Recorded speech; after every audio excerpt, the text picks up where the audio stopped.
The tycoons of social media have to stop pretending that they're friendly nerd gods building a better world and admit they're just tobacco farmers in t-shirts, selling an addictive product to children.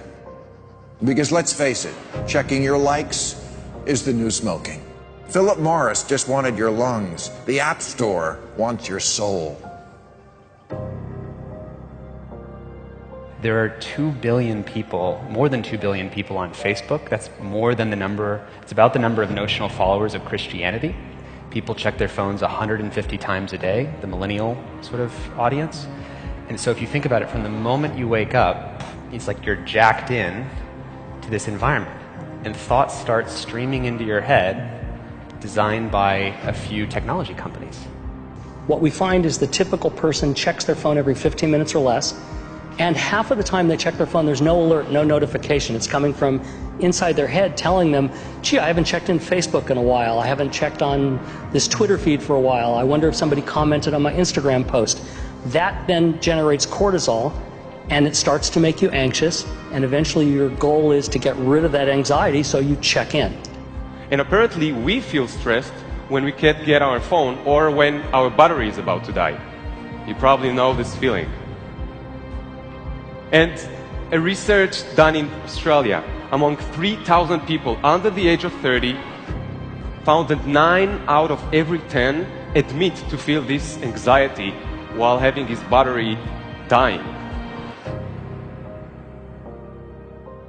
Steve Jobs revolutionized the entire world with the iPhone, and he never let his children use it, because he did not want them dependent on technology. Right now, an infant is getting their first laptop that's soft and squishy and makes noise. Right now, a child is being born online and being favorited and retweeted. The hypergenerational segregation of our time is bizarre, unhealthy, and historically unprecedented. You've never seen the like of people sitting at a table in a restaurant not talking to each other because they're texting and using their Facebook and Instagram and Twitter, and they are at the table and don't even know each other, in the house and can't even talk to each other. And the pressure that's on us to be like everybody else is so great that everybody tries to live like they're in a reality show. As a culture, we don't have enough in common anymore.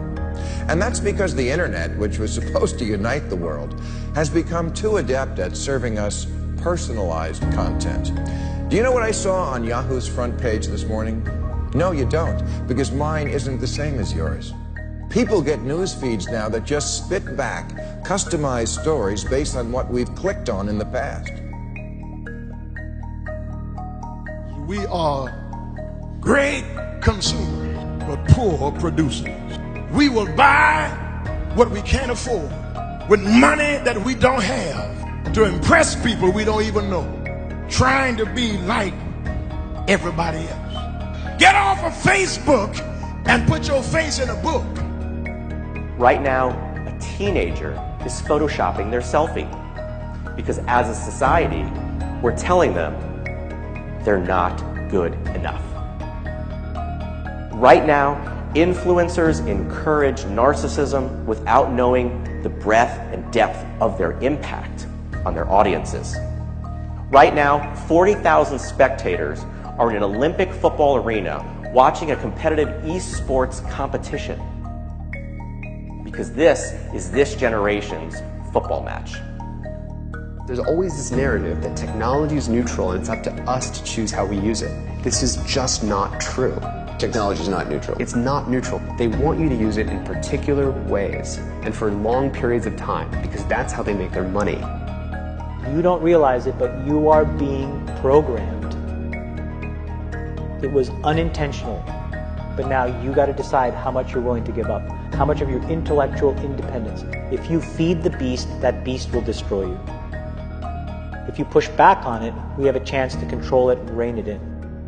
And it is a point in time where people need to hard break from some of these tools and the things that you rely on.